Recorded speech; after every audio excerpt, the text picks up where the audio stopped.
say that. That was so What if I fail? What if they're mad at me? I can't. Remember this thing from 5 years ago? They hate me now. Sound familiar? That's overthinking, and one single what if can turn into complete chaos. Today we're going to be talking about why we overthink and how to actually go about breaking that overthinking cycle. Okay, let's get right on into it. Okay, let's start by giving a really simple and quick definition of what overthinking is and kind of what rumination is. It's described as the process of continuously thinking about the same thoughts, often kind of going in a cyclical motion. These thoughts are usually negative and distressing as well, and almost never end in some sort of resolution. It's when your brain just gets stuck replaying events or thoughts or trying to work through a problem, but not being able to get to a satisfying end. And frankly, it's usually very mentally exhausting rather than helpful. So it begs the question, why do we do it and why do we do it so often? I'd argue that we get stuck in the cycle for a few different reasons. One being that we seem to think that we're in control. Overthinking feels productive, right? Your brain is working through a solution. It's trying to get to an answer. And so it feels like you're doing a lot, but really you're just overworking your brain, and it's almost like you're running on a treadmill but still trying to reach something in the distance. And so you end up with almost a false sense of progress. Another reason that I think we overthink is that we have an emotional addiction to certainty.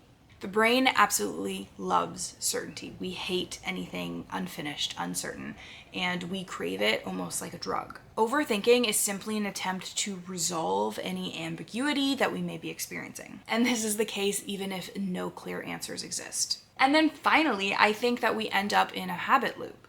Overthinking becomes a mental habit, right? We have a trigger which causes a worry, which causes us to overthink or ruminate on this worry.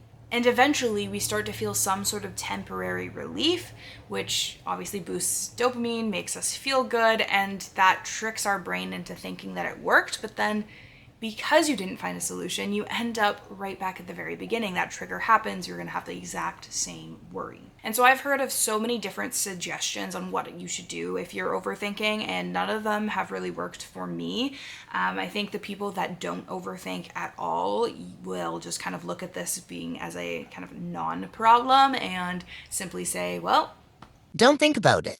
And anyone that has overthought at all in their life knows that honestly, it probably makes it worse. You know, if you tell someone not to think about something, that's all they're going to think about. So I have some different suggestions that I haven't heard many people talk about, but I think if you know about them, you can just add them as tools to your mental health equipment belt, and you never know, one of these might just work for you.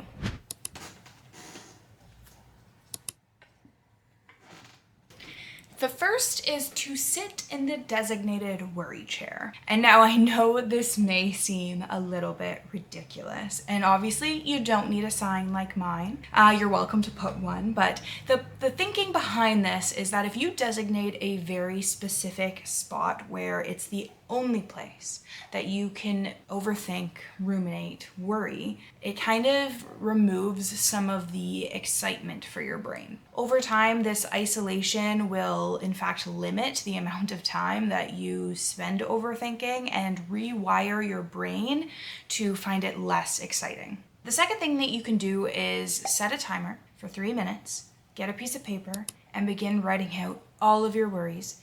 Every single thing. Let yourself absolutely spiral, but only for 3 minutes. You're gonna write it all down on a piece of paper, and then if you can, safely, you're going to burn the piece of paper. If that feels completely unsafe and if you don't want to do that, that's totally fine. I would instead rip it up, or you could put it in the garbage, something like that. I think it would have a very similar mental effect. But this is going to feel very emotionally satisfying, symbolic, and it's going to externalize the rumination, which getting it out of your body, I think, is incredibly helpful. Another suggestion is to ask yourself a question, or I guess it's technically 3 questions, but you're gonna ask yourself, will this matter in 10 minutes? Will this matter in 10 months?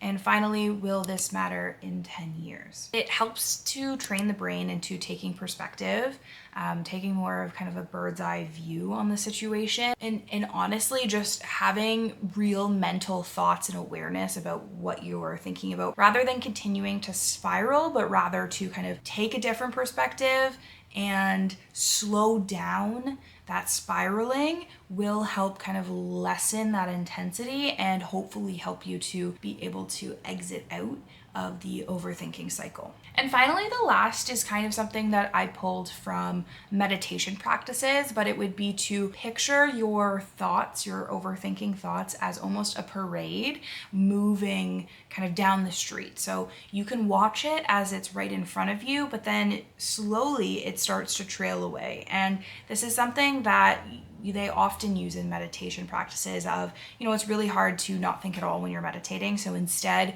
if you just be aware of the thoughts that come in, but almost see them as passing through you, it can really, really help with not focusing on that thought. And it's like I had mentioned earlier, if I tell you not to think about the thought, you're going to think about it. So instead, allow yourself to kind of let it seep through, let it go past, and as you watch it slowly fade away, hopefully the thought as well will slowly fade out of your mind. And so hopefully at least one of those techniques will help you kind of strategize yourself out of the overthinking cycle. But I also want to end this video by saying that overthinking is not always bad, okay? It definitely can be incredibly mentally draining. Every once in a while, overthinking can be intuition being disguised as stress or anxiety. And it's really important to kind of know the difference between the two. And that is something we're actually going to be talking about next week. So I'm not going to expand on it today, but definitely hit that subscribe button if that's something that you want to hear more about. But for right now, I would say that you have the tools that we discussed today at your disposal to use when you find that you're overthinking or ruminating on something and you really just want to get out of that cycle. But that's it for me today. So thanks for watching, guys. See you next week.